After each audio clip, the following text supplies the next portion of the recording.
नमस्कार। ज्योतिषीय श्रृंखला की इस कड़ी में आपका हार्दिक स्वागत है।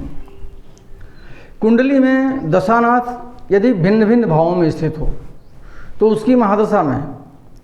अन्य ग्रहों की अंतर्दशा का क्या फल होता है, इस विषय के अध्ययन के क्रम में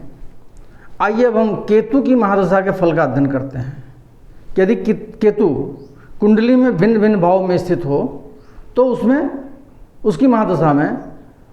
ग्रहों की अंतर्दशा का क्या फल होता है। केंद्रस्थ केतु अर्थात जब केतु केंद्र में स्थित हो, अर्थात लग्न, चतुर्थ, सप्तम या दशम में स्थित हो केतु, तो उसकी महादशा में जब पापक ग्रह की अंतर्दशा आती है तब जातक का मान भंग होता है, उसके मन में द्वेष उत्पन्न होता है, उसे राजा, चोर और अग्नि से भय होता है, उसकी स्त्री, संतान और भाइयों का नाश होता है, कर्म एवं पद से उसकी च्युति होती है, अकस्मात किसी से झगड़ा हो सकता है तथा उसका बार बार भ्रमण यत्र तत्र होता रहता है। वहीं जब केंद्रस्थ केतु की महादशा में शुभ ग्रह की अंतर्दशा आती है तब अंतर्दशा के प्रारंभ में जातक को राजा, कुटुंब और मित्रों से प्रेम होता है,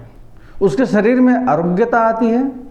और उसे भूषण तथा वस्त्र इत्यादि की प्राप्ति होती है। वहीं अंतर्दशा के शेष भाग में उसकी पदच्युति होती है, मन में उसके अशांति आती है, उसके बंधुजनों का नाश होता है और उसे काम पीड़ा होती है। द्वितीयस्थ केतु की महादशा में जब पापक ग्रह की अंतर्दशा आती है तब जातक को नाना प्रकार का दुख प्राप्त होता है, उसे भिक्षाटन से अन्न की प्राप्ति होती है, उसके मन में अशांति होती है, नाना प्रकार की आपत्तियाँ विपत्तियाँ उसके ऊपर आती हैं, उसके बंधुओं का नाश होता है, उसके धन का व्यय होता है, उसके स्त्री और पुत्र का नाश होता है तथा उसे राजा एवं चोर से धन का क्षय होता है, जातक के धन का। वहीं जब द्वितीयस्थ केतु की महादशा में शुभ ग्रह की अंतर्दशा आती है तब जातक परोपकारी होता है, विद्या विवाद में विजय प्राप्त होता है उसको, और वस्त्र तथा भोजन इत्यादि की प्राप्ति होती है। ये सब फल अंतर्दशा के प्रारंभ में होते हैं। वहीं अंतर्दशा के शेष समय में जातक को कार्य में असफलता मिलती है, उसके मन में उद्वेग पैदा होता है, वचन में रूखापन होता है और उसके कुछ धन का व्यय होता है। तृतीय एवं एकादश स्थान में स्थित केतु की महादशा में जब शुभ ग्रह की अंतर्दशा आती है तब जातक को बड़ों से प्रीति होती है, उसे भूषण, वस्त्र और वाहन इत्यादि की प्राप्ति होती है, उसके भूमि की वृद्धि होती है और सुख प्राप्त होता है, उसे सुगंधित पदार्थों का लाभ प्राप्त होता है, उसे किसी दूरवर्ती स्थान से स्वर्ण इत्यादि की प्राप्ति होती है तथा जातक को बंधुजनों से आदर प्राप्त होता है। वहीं जब तृतीयस्थ अथवा एकादशस्थ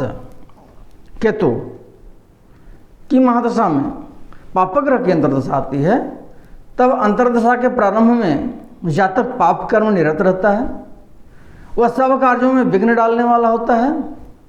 अपने बंधुजनों का आश्रित होता है, छोटी नौकरी करता है